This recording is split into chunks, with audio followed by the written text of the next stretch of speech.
이번 주제는 마이크로소프트 현실이 된 메타버스 AI 초연결 기술 대거 공개라는 기사 내용이었고요. 미국 현지 시간으로 11월 2일 온라인에서 마이크로소프트 주최로 열린 이그나이트 컨퍼런스에서 CEO인 사티아 나델라가 기조연설을 통해 다음과 같이 말했습니다. 비즈니스 프로세스를 데이터 및 AI를 이용하여 디지털과 물리적 공간을 통합하는 협업 구조를 만들어 가야 한다. 또한 이 컨퍼런스를 통해 두 가지 주요 기술을 선보였습니다. 먼저 인공지능과 IoT 등을 이용하여서 고객의 동선은 물론이고 시스템의 상태와 관련 데이터를 제공해주는 서비스를 공개했습니다. 이를 통해서 현실 공간을 가상 공간을 통해서 바라보면서 새로운 관점에서 인사이트를 얻을 수 있는 기회를 줄 수 있을 거라고 기대한다고 합니다.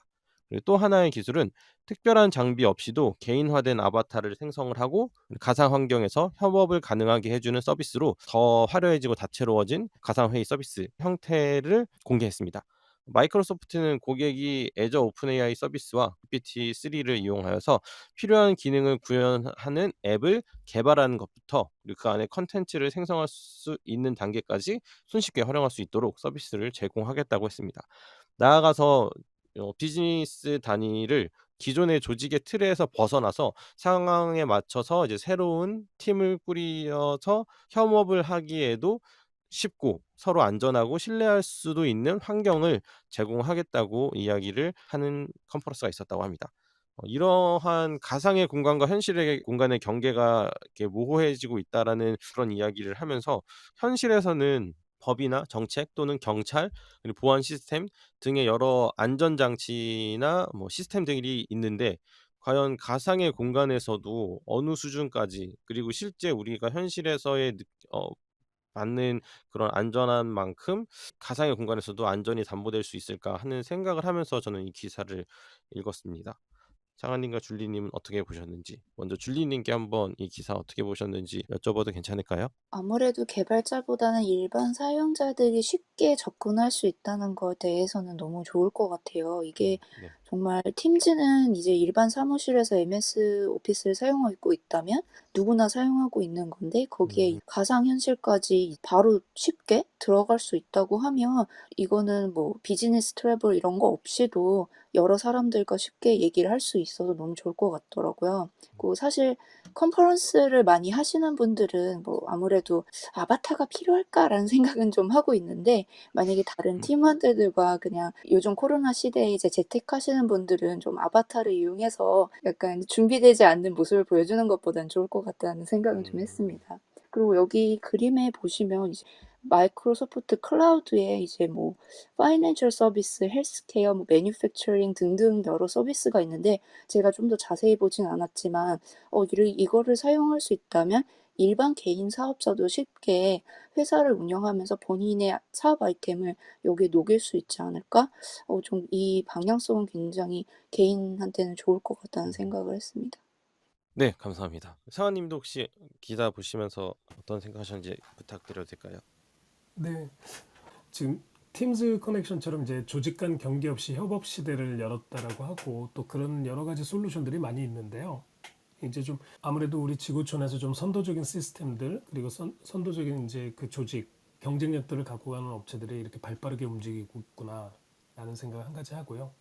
이런 코로나 시대에 본질적으로 이제 각각의 구성원들이 비대면 형식으로 경쟁력을 발휘를 해야 되고 그런 것들에 대한 서로 협업이 이루어져야 돼. 그래야지 이제 좀 더 창의적인 어떤 연구와 창의적인 어떤 성과, 생산 이런 것들이 가능할 텐데 그것들을 이제 규율하거나 제어하는 측면에서가 아니고 네거티브 방식, 포지티브 방식이 아니라 그러니까 즉 이런 거죠. 포지티브 방식은 요거만 해 하는 우리 사회 이제 그 상당히 그런 부분이 팽배해 있다라는 측면을 이제 이야기를 하는 건데요. 검증된 방식으로 이거는 정말 안 되겠더라. 그리고 그 외 나머지는 다 해봐.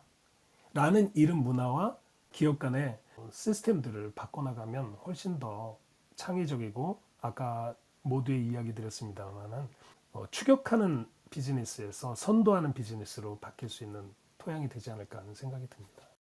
네 감사합니다. 네 혹시 유진님은 이 기사 네. 보시면서 첨언해 그러니까 주실 내용 있으실까요? 결국 아까 이제 메타버스에서 귀결된다고 하셨잖아요. 그 말씀드렸던 대로 DAO 시스템이 되는 건데, 그러니까 DAO라는 거는 이제 저희가 만들어가는 거잖아요. 저희가 이제 스마트 컨트롤을 이용해서 그 위에서 어플리케이션을 만들고 애저 위에서 만들고 그러면 이제 어, 스타트업이나 벤처 회사에게 이 DAO라는 게 어떤 의미가 될 수 있나를 좀 조사해 봤는데 그렇게 되면 크레딧이 없어도 금융 지원 받기가 되게 용이해진대요. 그리고 투명한 크라우드 펀딩이 가능해지고 관리 비용이 줄어들고 이제 종업원이 함께 주인이 되는 모델이 된다는데 혹시 그 스티밋이라는 거 안 써보셨죠? 스티밋. 그 코인 하시는 분들이 많이 쓰시는데 저는 잘 모르겠습니다. 그게 이제 네네. 뭐죠?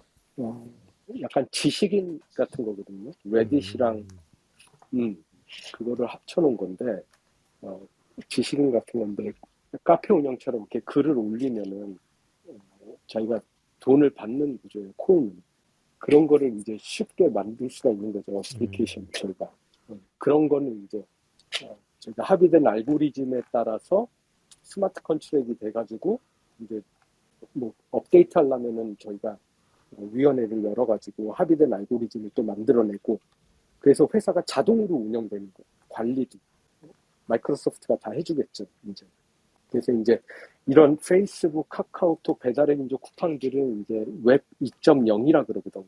그러니까 웹 3.0은 이렇게 우리가 컨텐츠가 주인이 되는 모델이래요. 그래서 앞으로 비즈니스 모델은 컨텐츠가 주인이 되는 모델, 아까 그런 것처럼 지식인 그런 것처럼 어플리케이션처럼 그런 모델이 좀 페이스북, 카카오톡, 배달의 민족, 쿠팡 이런 것들이 이제 사용자들이 인센티브를 받게 되는 다오 형태로 자동화 형태로 이제 운영이 된다고 보시면 되는 거죠. 이제 그걸 마이크로소프트가 다 지원을 해준다고 보시면 돼요.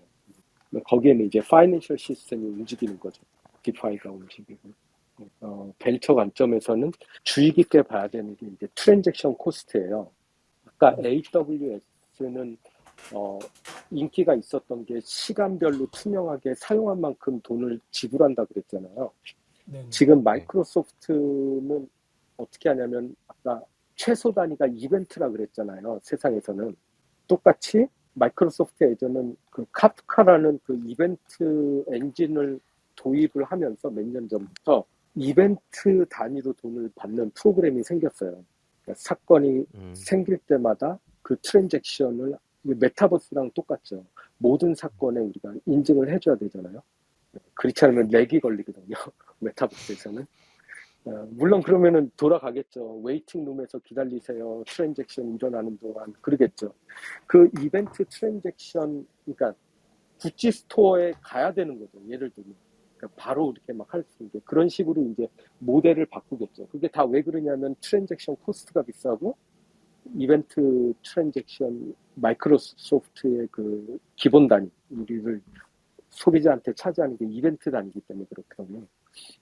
그러면은 지금은 얼마냐면 이벤트당 뭐 0.3원이다 그러면 이벤트당 그 이벤트를 봐야 될 것 같아요. 트랜잭션 코스트를. 그게 올라가겠죠. 이제 블록체인이랑 합치게 되면은 프로프 시스템은 되게 비싸잖아요. 에너지를 많이 쓰잖아요. 그러면은 가스피라는 게 적용되고 지금 가스피는 예를 들어서 우리가 가방 하나 이렇게 민팅한다 그러죠. NFT로 만드는데 트랜잭션 피 우리가 5만 원, 6만 원 내잖아요. 50불, 60불 내잖아요. 그러니까 트랜잭션 피가 지금 굉장히 비싼 거예요. 그래서 그 트랜잭션 피를 어떻게 얘네가 프로핏 시스템에서 트랜잭션 코스트를 낮추느냐. 이게 이제 저희가 이제 관심사로 바라봐야 되는 거죠. 네, 네, 말씀 감사합니다.